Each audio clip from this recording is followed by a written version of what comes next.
বন্ধু তোমার পা কেটে গেলে ব্যথা হয় কেন বুকে? বন্ধু তোমার হাত ভেঙে গেলে জল আসে কেন চোখে? বন্ধু তোমার ভাই মরে গেলে তুমি কাঁদো কোন দুঃখে? বন্ধু তোমার ঘর পুড়ে গেলে ভেঙে পড়ো কোন শোকে? বলবে আমায় পাগল তুমি, বোঝো না সহজ কথা, যে কোনো ভঙ্গে আঘাত পেলে যে সারা দেহ করে ব্যথা। শিরায় শিরায় রক্ত ধারায় মিশে যায় যন্ত্রণায়, প্রকৃতির সেই শাশ্বত বিধান তুমি কেন বুঝলে না?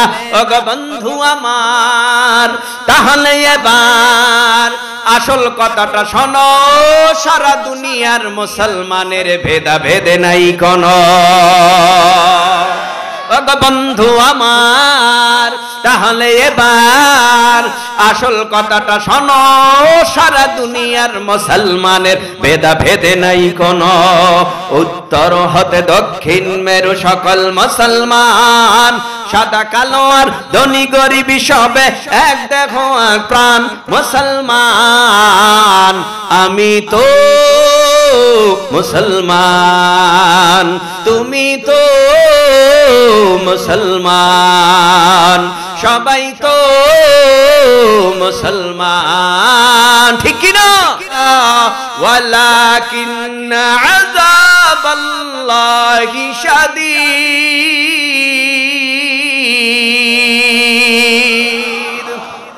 কত বড় ভয়ানক ময়দান! ওই দিন দুধদাইনী মা দুধের বাচ্চাকে ভুলে যাবে, গর্ভদাইনীদের গর্ভগুলি টাস টাস করে খালাস হয়ে যাবে। ওই ময়দানে বুঝা যাবে সবাই মাতাল পাগল।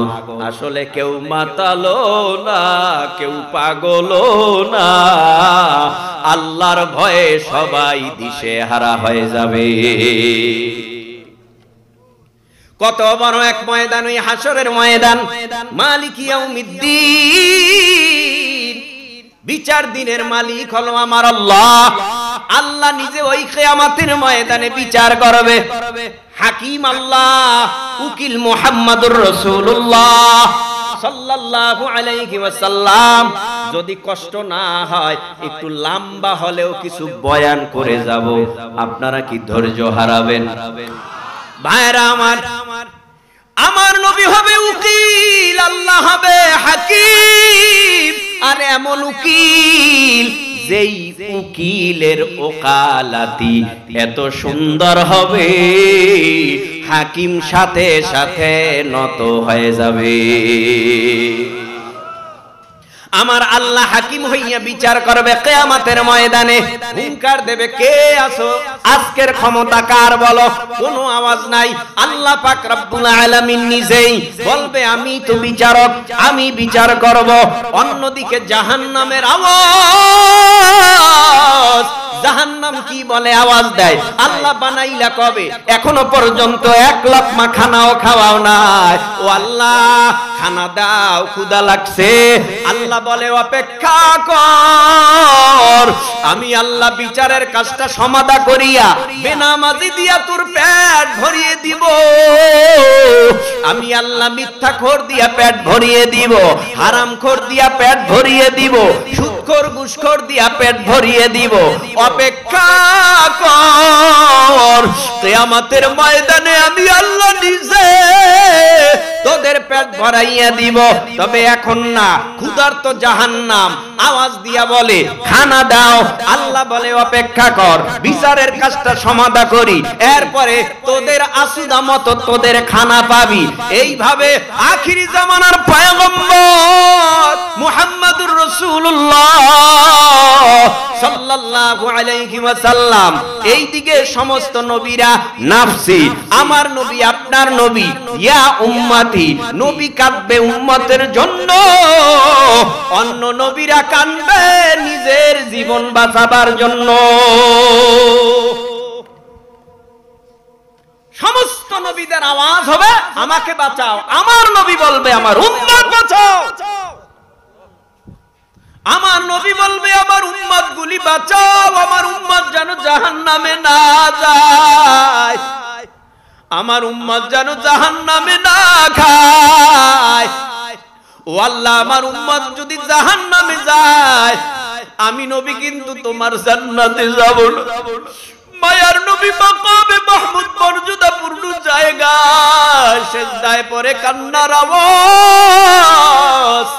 আল্লাহ বলবে ও পয়গম্বর দেখেন ফেরেশতারা আপনার কান্না সইতে পারে না, ফেরেশতারাও কাঁদে আর আমি আল্লাহও সইতে পারি না। আপনি আর কাঁদবেন না, মাথা তুলেন, মাথা তুলেন, মাথা তুলেন, যা চাবেন আমি আল্লাহ তাই শুনবো। আপনার চাওয়া পাওয়া যা আমি আল্লাহ ব্যবস্থা করব।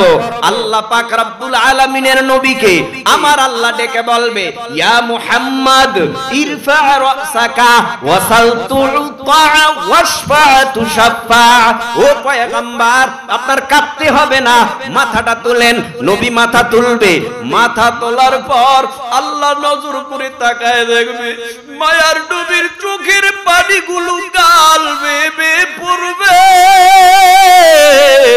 আল্লাহ বলবে ও পয়গম্বর আপনি তো আমার হাবিব, আপনি তো আমার দোস্ত, আপনি কাঁদবেন না, আপনার কান্না আমি আল্লাহ সহ্য করতে পারি না। আপনি কি চান বলেন? তখন বলবে আল্লাহ আমার উম্মত চাই, আমার উম্মত চাই, আমার একটা উম্মত যেন জাহান্নামে না যায়, আমার একটা উম্মত যেন জাহান্নামে না খায়। মায়ার নবী বলবে আল্লাহ তাড়াতাড়ি জাহান্নাম ফিরায় দেন। তখন আল্লাহ কিছু পানি দিবে, পানিটা জাহান্নামের গায়ে মারবে, জাহান্নামের স্থানে জাহান্নাম চলে যাবে। এই তো আমার নবীর পালা। এবার হযরতে আবু বকরকে নবী ডেকে বলবে আবু বকর ও বিলাল ও উসমান উমর আলী তোমরা কে কোথায় আছো? তোমরা সবাই এখন পাইকারি হারে আমার উম্মত সুপারিশ করো।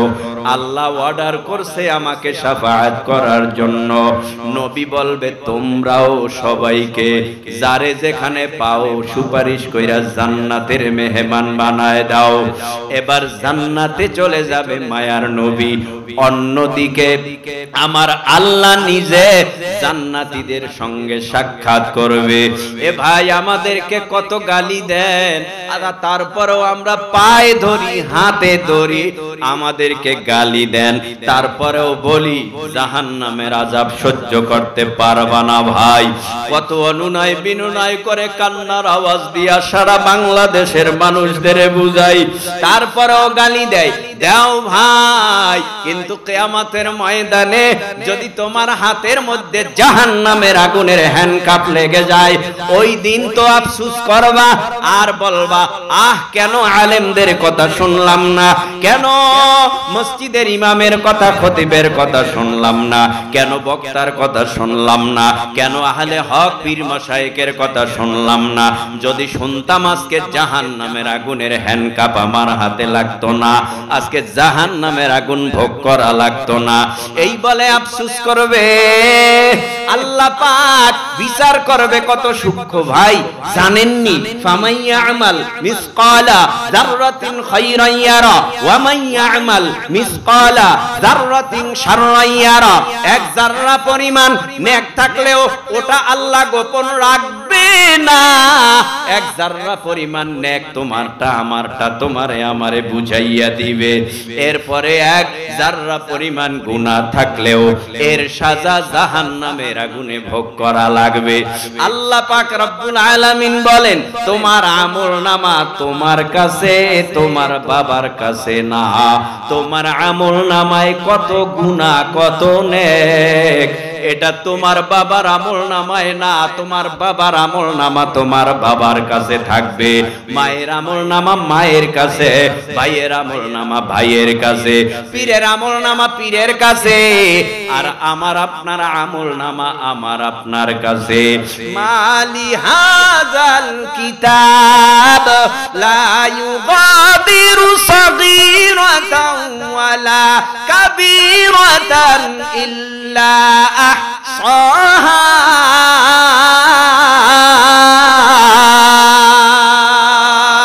ওয়া ওয়াজাদু মা আমিলু হাদিরা ওয়ালা ইয়াযলিমু রাব্বুকা আহাদা।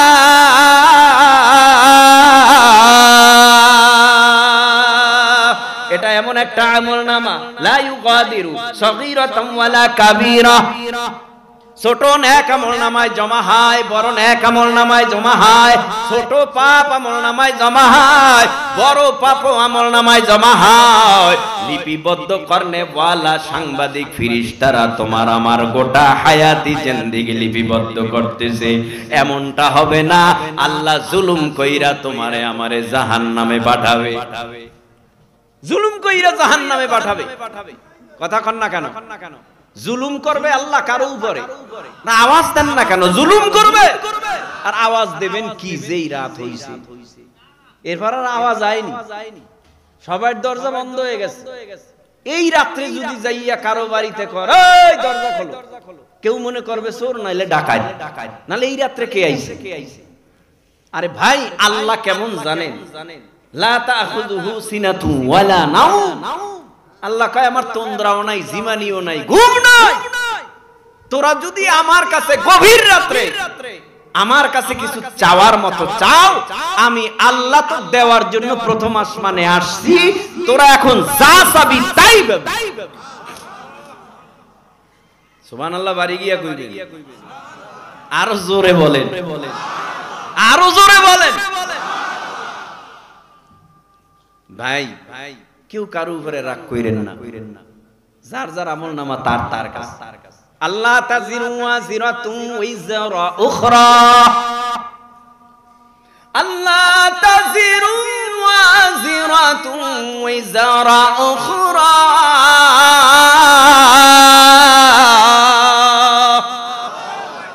আমার পাপ আমার আমলনামায়, আমার গুনাহ আমার আমলনামায়, আমার নেক আমার আমলনামায়, যার যার কৃত কর্মের ফলাফলে জান্নাত অথবা জাহান্নাম। কাউকে আমার আল্লাহ জুলুম কইরা জাহান্নামে পাঠাবে না। এবার একটু আনুষঙ্গিক কথা বইলা নেই, নেব আনুষঙ্গিক একটু কথা বলি, একটু জবাব দিয়ে। এখানে যারা বসছেন সবার মাথায় কি পাঁচকল্লি টুপি? জবাব দেয় না তো। পাঁচকল্লি টুপি কেউ বা জ্বালিয়েছে, কেউ বা খাড়া আছে, কেউ বা কিস্তি আছে। কারণ এই টুপির মধ্যে টুপি নিয়ে কত ঝামেলা, মারামারি, কিলাকিলি, গুতাগুতি সমাজে আছে না নাই? ও ভাই এই কিলাকিলি গুতাগুতি চলবে না। তোমার কাছে আমার প্রশ্ন, তুমি একটু জবাব দাও। আমার বাড়ি বরিশাল, তোমার বাড়ি লালমনিরহাট। একটু মোহাব্বতের নজরে বলো, তোমার কালেমা আমার কালেমা আলাদা? হ্যাঁ, তোমার কোরআন আমার কোরআন আলাদা, তোমার কাবা আমার কাবা আলাদা, তোমার আল্লাহ আমার আল্লাহ আলাদা। তাহলে কোরআনও এক, আল্লাহও এক, নবীও এক, কাবাও এক, ইসলামও এক, কালেমাও এক। এই ব্যানারে আজ না হয় কাল আমাদের আসতেই হবে। ইসলাম রক্ষা করার জন্য, আল্লাহর ইজ্জত রক্ষা করার জন্য, নবীর ইজ্জত রক্ষা করার জন্য।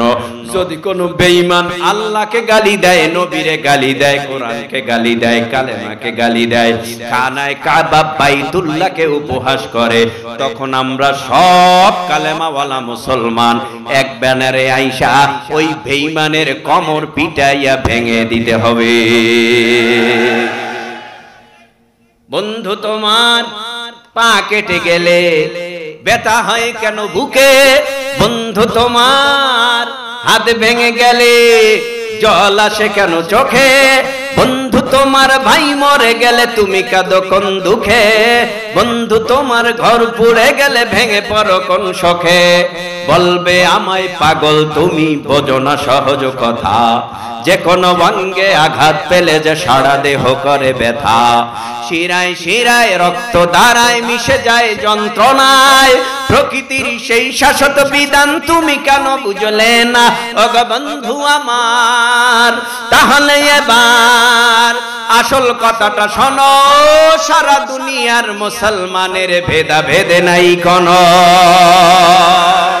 ও বন্ধু আমার, তাহলে এবার আসল কথাটা শোনো, সারা দুনিয়ার মুসলমানের ভেদাভেদে নাই কোনো, উত্তর হতে দক্ষিণ মেরু সকল মুসলমান, সাদা কালো আর ধনী গরিব সবে এক দেহ এক প্রাণ মুসলমান।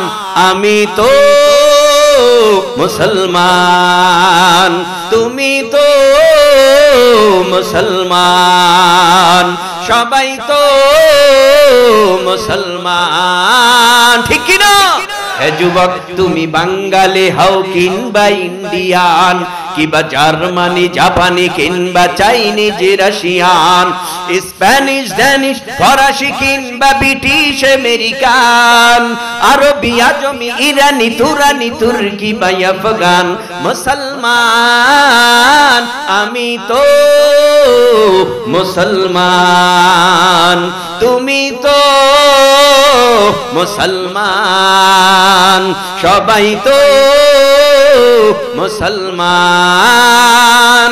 তুমি সাদা হও কিবা কালো হও, দেখো রক্ত তোমার লাল, সুখী হও কিবা দুঃখী হও, রেখো ঈমান নির্ভেজাল, কাছের হও কিবা দূরের হও, তবু কাবাই তোমার ঘর, দূরে রাও কিবা কাছে রাও, তবু কাবাই তোমার ঘর। স্লোগানে তোমার কেঁপে উঠে আজ পৃথিবীটা থর থর, মৃত্যু তোমায় জানাই সালাম, দূরে থাকে শয়তান। মুসলমান আমি তো মুসলমান, তুমি তো মুসলমান, সবাই তো মুসলমান, ঠিক ঠিক ভাইরা আমার। এখন আর দ্বন্দ্ব চলবে না, মারামারি চলবে না, কাটাকাটি চলবে না, ছিনতাই চলবে না, দর্শন চলবে না, রাহাজানি চলবে না, দখলবাজি চলবে না, কথা কান চলবে চলবে না। এখানে যারা বসছেন এক একজন এক এক পীরের মুরিদ, এক একজন এক এক রাজনৈতিক দলের লোক, কথা কন না কেন?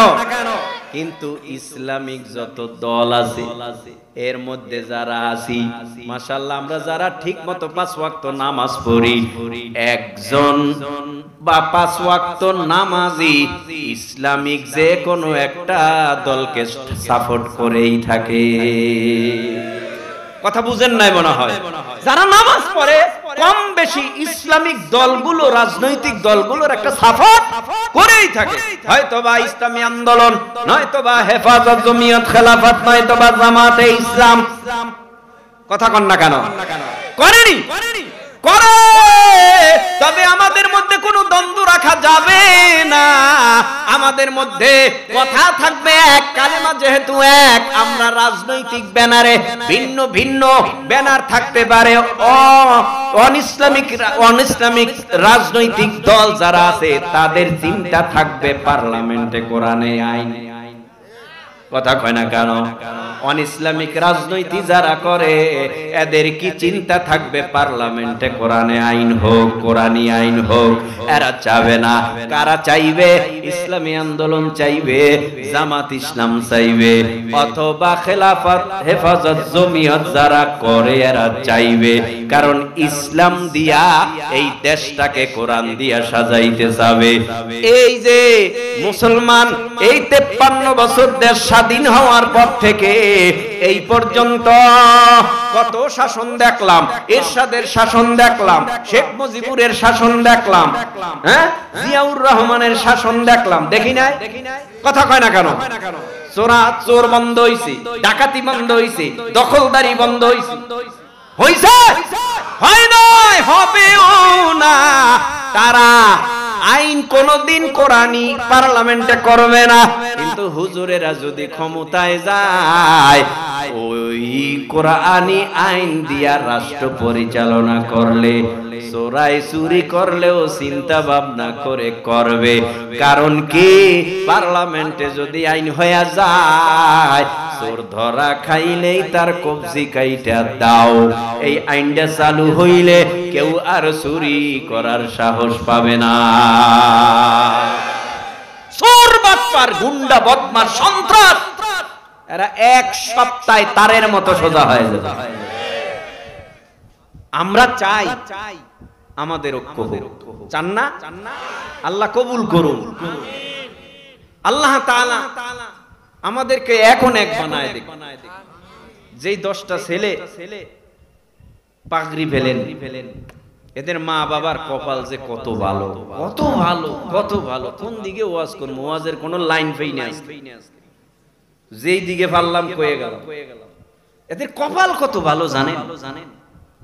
কারণ বহু মানুষ আছে ডাক্তার যদি হয় সন্তান, মা বাবা খুশি হয়নি, মা বাবা খুশি হয়ে গেছে, সন্তান ডাক্তার হয়েছে, মা বাবা খুশি হয়ে গেছে, সন্তান ইঞ্জিনিয়ার হয়েছে, মা বাবা খুশি হয়ে গেছে, সন্তান পাইলট হয়েছে, মা বাবা খুশি হয়ে গেছে, সন্তান বড় চাকরিজীবী হয়েছে।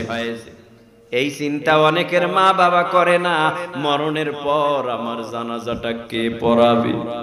এই চিন্তা করে না, মরণের পর আমার লাশটা কবরে কে নামাইবে। ভাড়াটিয়া ইমাম দিয়া যখন জানাজা পড়াইবা, চোখের পানি ফেলবেও না, অন্তর থেকে কান্নাও আসবে না। নিজের সন্তান যখন দেখবে বাবা মুমূর্ষ অবস্থায় চলে গেছে, ও পর্দার অন্তরালার মা, মাইকের আওয়াজ কানে যায়, দেখো মনটা নরম করা যায় কিনা। নাকের মধ্যে ফুল, কানের মধ্যে দুল, গলার মধ্যে চেইনার সার, ও মা পায়ের মধ্যে নূপুর রঙিন পোশাক পরা। এমন একটা সময় আসবে যুবক, এ বুড়ো, এ মা বোনেরা, সন্তানরা নিজের বাবার মুখে, মায়ের মুখে, ভাইয়ের মুখে মরণের আগে চামিচ দিয়া পানি দিবে, দুই গাল বেবে পানিগুলি জমিনে গড়ায়া গড়ায়া পড়বে। সন্তান বলবে, দেখ বাবাই পানি খায় না, মায়ও খায় না। হঠাৎ করিয়া নাকের ফুলটা খুলে ফেলবে, কানের দুল খুলে ফেলবে, গলার চেইনার সার খুলে ফেলবে। হঠাৎ আওয়াজ দিয়া বলবে, তাকায় দেখ আমার মা নাই, তাকায় দেখ আমার বাবা নাই, ভাই নাই। নিজের সন্তান যদি কোরআনের হাফেজ হয়, নিজের সন্তান যদি আলেম হয়, শিয়রে বৈশা পাশে বৈশা সূরা ইয়াসিনের টান মারবে। শয়তান ধোঁকা দিতে চাইবে, ওই তুই আল্লাহকে আল্লাহ বলে স্বীকৃতি দিস না, লা ইলাহা ইল্লাল্লাহ পড়িস না। কিন্তু সন্তান, নিজের সন্তান যখন মাথার কিনারায় বৈশা সূরা ইয়াসিন তেলাওয়াত করবে, শয়তান আইসা বাবাকে কালিমা হারাইতে পারবে না। বাবার জবান থেকে মৃত্যুর সময় ঈমান নসিব হয়ে যাবে। আবার এই সন্তান নিজের হাতে বাবারে গোসল করায়, নিজের হাতে গোসল করাইয়া কাফন পরাইয়া জানাজা দিয়া যখন কাদের মধ্যে খাটিয়ার পায়া ধরিয়া ওই কবরের দিকে নিয়ে যায়, কবরের দিকে নিয়ে যাওয়ার সময় চোখের পানি ফালায় আর বলে, রব্বির হামহুমা কামা রাব্বায়ানি সগীরা, রব্বির হামহুমা কামা রাব্বায়ানি সগীরা। এই সন্তান যখন কবরের মধ্যে নামে, নামার সাথে সাথে মাকে কবরে রাইখা, বাবাকে কবরে রাইখা, কোরআনের হাফেজ সন্তানটা মাটির চাপা দিয়া দৌড়াইয়া ঘরে যায়। মার বায়ায় পড়িয়া, বাবার বায়ায় পড়িয়া কবরের কিনারায় বইসা বইসা টুকরে টুকরে কান্নার আওয়াজ। আজকে আমি মা হারাইয়া বড় এতিম, আজকে আমি বাবা হারাইয়া এতিম। ও আল্লাহ, যেই মা এত কষ্ট করে আমারে মাদ্রাসায় পড়াইল, যেই বাবা এত কষ্ট করে মাদ্রাসার বেতন দিল, এত শাসন করিয়া আমারে মানুষ বানাইয়া, আজকে আমার মা কবরে চলে গেল, বাবা কবরে চলে গেল। ও ও আল্লাহ তুমি আমার বাবার কবরে সাপ দিয়া কামড়াইয়া মাকে আযাব আর কষ্ট দিও না। ও আল্লাহ তুমি আমার মা বাবারে কবরের মধ্যে জাহান্নামের আগুন জ্বালাইয়া কষ্ট দিও না। ও আল্লাহ তুমি আমার মা বাবারে ওই কবরের মধ্যে গুরজা দিয়া পিটাইও না। চোখের পানি ফালাইয়া কান্নার আওয়াজ। এজন্য বলি রে যুবক ভাই, তুমিও কোরআনের আলেম হও, তুমিও কোরআনের হাফেজের বাবা হও অথবা দাদা হও। ও পর্দার অন্তরালার মা বোনেরা, নিজের সন্তানটারে মাদ্রাসায় পড়ান, নিজের সন্তানটারে কোরআনের হাফেজ বানান, নিজের সন্তানটাকে দ্বীনি ইলম শিক্ষা করান। দুনিয়ায় কোনো লাভ না হলেও আখিরাতের লাভের কোনো সীমানা নাই। ওই আখিরাতে লাভের আশায়, কারণ কি ভাই, ওই যে ঢাকা গুলশানে বাড়ির অভাব নাই, গাড়ির অভাব নাই, টাকার অভাব নাই, টাকা দিয়া শান্তি হয় না। এই দুনিয়ার জমিনের মধ্যে কত টাকাওয়ালার সন্তান সন্ত্রাস, সাদাবাজ, হাইজাকার, নেশাখোর, ইয়াবা খায়, মদ খায়, বাবার গলায় ছুরি চালায়। কত টাকাওয়ালার সন্তান অসভ্য, আবার কত টাকাওয়ালার সন্তান সভ্য। আবার রিস্কাওয়ালা, ভ্যানওয়ালা, ঠেলাওয়ালা, দিন মজুরওয়ালার সন্তানটা বড় কোরআনের হাফেজ। রিস্কাওয়ালা, ভ্যানওয়ালা, ঠেলাওয়ালা সন্তানটা দিন মজুরওয়ালার সন্তান মুফতি মুহাদ্দিস। বাবায় বুঝায় আর বলে, ও বাবা যদি তুই আলেম হস আমার জানাজাটা পড়াবি, আমাকে কবরে রাখবি, এরপরে কবর জিয়ারত করবি। ছোটবেলা থেকেই বাবা বুঝায় তুই আলেম হবি। এই যে আলেম হওয়ার তাগিদ বাবায় দেয়, মা দেয়, যায় নামাজে বইয়া চোখের পানি ফালায়, ও আল্লাহ আমার ছেলেটা মাদ্রাসা ফাঁকি দেয়, পালায়, তুমি আমার ছেলেটারে কবুল করো। যেই ছেলেটা ফাঁকি দিছে, মাদ্রাসা কামাই দিছে, এই ছেলেটা মা বাবার দোয়ার ফসলে আল্লাহর ওলি হয়ে গেছে, মা বাবার দোয়ার ফসলে আলেম হয়ে গেছে, মুফতি হয়ে গেছে, মুহাদ্দিস, মুফাসসির, মুহাক্কিক হয়ে গেছে।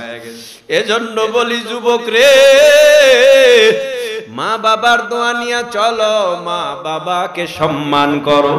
তিন ব্যক্তির দোয়া ফেরত আসে না, মাজলুমের দোয়া কবুল হয়ে যায়, মুসাফিরের দোয়া কবুল হয়ে যায়, মা বাবার দোয়া কবুল হয়ে যায়। মা বাবা দোয়া করলে কবুল হয়, মুসাফির দোয়া করলে কবুল হয়, মাজলুম দোয়া করলে কবুল হয়। আজকে এখানে চোখের পানি ফেলাইয়া মোনাজাতে কান্না করে যাবা। আজকে অনেকে বাসায় যাবেন, মাকে মা বলে ডাক দিতে পারবেন না। গত বছরও আমার কলিজার ধন আমার মা ছিল, এই বছর আর আমার কলিজার মা নাই। এখন আর আমাকে ডাইকা মাথায় ফু দিয়া দেয় না, এখন আর আমারে ডাইকা আমাকে দোয়াও করে না, আর বলে না খানা খাইছো নাকি খাইবা। এখন আর মা ডাক দিয়া বলে না বাড়িতে কবে আসছো। এইভাবে বাড়িতে এখন গেলে এতিম এতিম মনে হয়। ঘরের মধ্যে খাট আছে, সুকেজ আছে, আলমারি আছে, ফ্রিজ আছে, সবই আছে, কিন্তু মা নাই। এখন মনটাকে বুঝাইতে পারি।